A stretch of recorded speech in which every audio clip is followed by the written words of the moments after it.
안녕하세요. 예, 안녕하세요. 네, 반갑습니다. 예, 어떤 종목 궁금하신지 종목명 매수가 비중 알려주세요. 예. 삼성전기 우선주 네. 35%에 54,700원에 35%가 네, 지금 보니까 54,700원이면 7월 말 8월 초쯤에 사셨어요? 아니, 그 전에 훨씬 전에. 저게 네. 본주를 갖고 이익 실현을 했는데 네. 12만 9천 원에 본주를 팔고 이익 실현했었는데 네.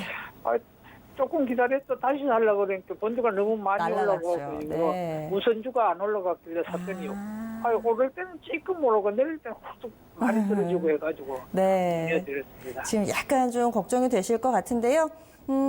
되는 건 아닌데 네네. 우선주와 본주가 가면 우선주가 가는 거 아니냐 해서 전체 종목을 따져봐도 네. 우선주하고 본주하고 차이가 너무 많이 나는 것 같아서 샀거든요. 네, 그런 부분도 궁금하실 수 있어요. 일단은 삼성전기 우선주도 반등 흐름 나오고 있습니다. 54,700원에 비중 35% 얘기를 해주셨는데, 김정수 전문가님, 저희 아침에 절대 전략 시간에 전화 연결할 때도 우선주를 여러 차례 강조해 주셨잖아요. 네. 삼성전기 우선주, 본주와의 차이도 궁금하다, 이렇게 추가 질문 주셨는데, 삼성전기 우선주는 제가 말씀드린 적 없고 없어요. 삼성전자 우선주나 현대차 이입이 우선주. 맞아요, 그러니까 맞아요. 우선주가 본주보다 부각을 받으려면은 배당을 많이 주는 게 포인트죠. 배당 성향을 적극적으로. 근데 삼성전기 우선주는 삼성전기에서 배당 정책을 적극적으로 하고 있는 기업은 아니거든요. 삼성전자라든지 현대자동차 이쪽 그룹 같은 경우에는 자체적으로 고배당 정책이나 자사주 소각이라든지 이런 것들을 진행을 하기 때문에 우선주를 한다고 한다면 삼성전자 우선주나 현대차 EV 우선주 이런 게 저는 해야 된다고 보고 있고요.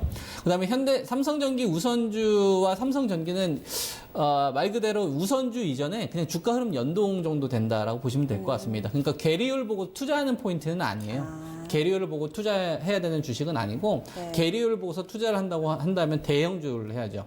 그러니까 삼성전자 우, 현대차 EV 우선주, 현대차 우선주 이런 식으로 대형주급, 완전 초대형주급으로 가야 되고 삼성전기 같은 경우에는 실적보다는 프리미엄 네. 밸류, 모멘텀을 보고 가는 주식이기 때문에 실질적으로 시청자님이 이제 원하셨던 대로 어떤 시세 차익의 목적으로 가야 되는 주식이라고 보시면 될 것 같습니다. 근데 삼성전기 우선주를 파악을 하려면 이 배당 목적이 아니라고 한다면 이 본주의 움직임을 보고서 판단을 해야 되는 거예요. 그래서 본주가 왜 갔는지를 아셔야 되는데 삼성전기가 왜 이 상승을 이끌어갔는지 혹시 시청자님 알고 계세요? MLCC라고 들었어요? MLCC 때문에 이 시세가 좀 가고 있다라 들으셨죠? 예, 예. 아마 시청자님뿐만 아니라 대부분의 사람들이 다 MLCC 때문에 올라가고 있는 걸로 다 알고 있을 겁니다. 뭐 일본에 있는 무라타 같은 경우도 MLCC 가격을 30% 인상을 한다는 했었고요. 그 다음에 이번에 실적 발표도 그것 때문에 상당히 좀 좋게 나왔고, 그러니까 MLCC와 성장성 관련된 부분들은 우리가 의심할 필요는 없어요. 근데 그거보다 훨씬 한 100배 더 중요한 다른 투자 포인트가 있어요. 시장에서 알려져 있지 않은. 그걸 제가 좀 말씀드릴게요. 그러니까 삼성전기가 이 주식이 움직였던 이 시기는 그러니까 올해 3월 달부터 이 주식이 바닥 딱 치고 나서부터 본격적인 시세가 터지기 시작을 했는데 MLCC 가격이 상승을 하면서 올라간 것도 있지만 더 중요한 게 뭐가 있었냐면 애플한테 RF PCB 쪽 관련돼서 이 물건을 납품했던 회사가 BH와 인터플렉스가 있었고 그 다음에 삼성전기가 있었는데요. 예, 전체 물량 가운데 한 60%에 해당하는 물량을 인터플렉스가 납품을 했었는데 여기에 노이즈가 생기면서 인터플렉스가 탈락이 돼버렸었어요.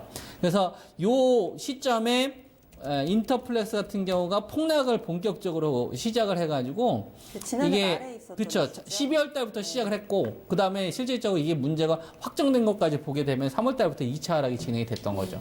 그러면 인터플렉스가 애플한테 납품을 했던 이 물량 자체가 워낙 컸잖아요. 애플의 전체 100 가운데 60이면 어마어마한 거 아닙니까? 그래서 이 물량을 누가 가져가려고 했었냐면은 BH가 가져가려고 했었어요. BH가 가져가려고 했었는데 BH에서 자체적으로 포기해버립니다. 그러니까 인터플렉스 물량을 고스란히 다 가져와서 자기들이 고스란히 매출 이익으로도 늘릴 수가 있는데 우리가 뭐 물건을 받는다고 하면은 증설을 해야 될 거 아니에요.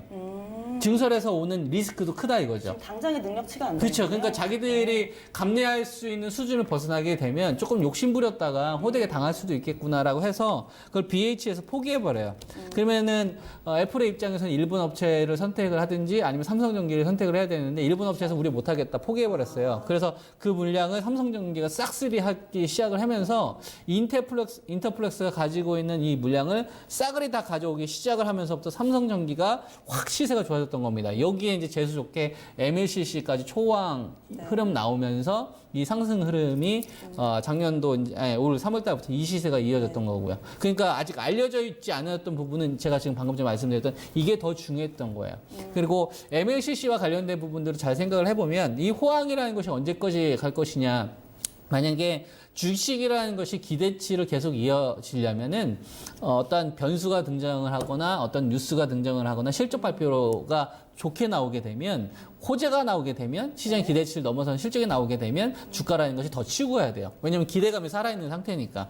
근데 삼성전기 이 주식을 보면은 8월 14일 이때 실적 발표하고 나서부터 이때 이제 실적 발표를 하고 나서부터 이 반등되는 이 투자 포인트가 이전에 전고점을 화끈하게 넘어간다라기보다는 뭔가 좀 갖춰져 있는 모습이 나올 겁니다. 그러니까 시장에서는 어떻게 받아들이고 있는 거냐면 삼성전기 그래 알아. 너 MLCC와 관련된 부분 앞으로 잘 될 것 같은데 그러기에는 네 주가 수준이 이제는 많이 주가가 반영되어 있어. 그래서 나는 네가 조정 나올 때만 살래. 이전에는 그냥 비쌀 때만 샀는데. 그렇기 때문에 삼성전기도 이제는 적극적으로 매수할 때는 아니라고 봅니다. 그래서 삼성전기 우선주도 마찬가지고요. 그래서 54,700원 이거 금방 오면 저는 비중을 오히려 줄였다가 다시 가격 조정이 나왔었을 때 재매수를 하시는 것이 저는 훨씬 더 좋다라고 보고 있어서 반등 시 저는 매도 의견 드리겠습니다. 시청자님 좀 도움이 되셨어요?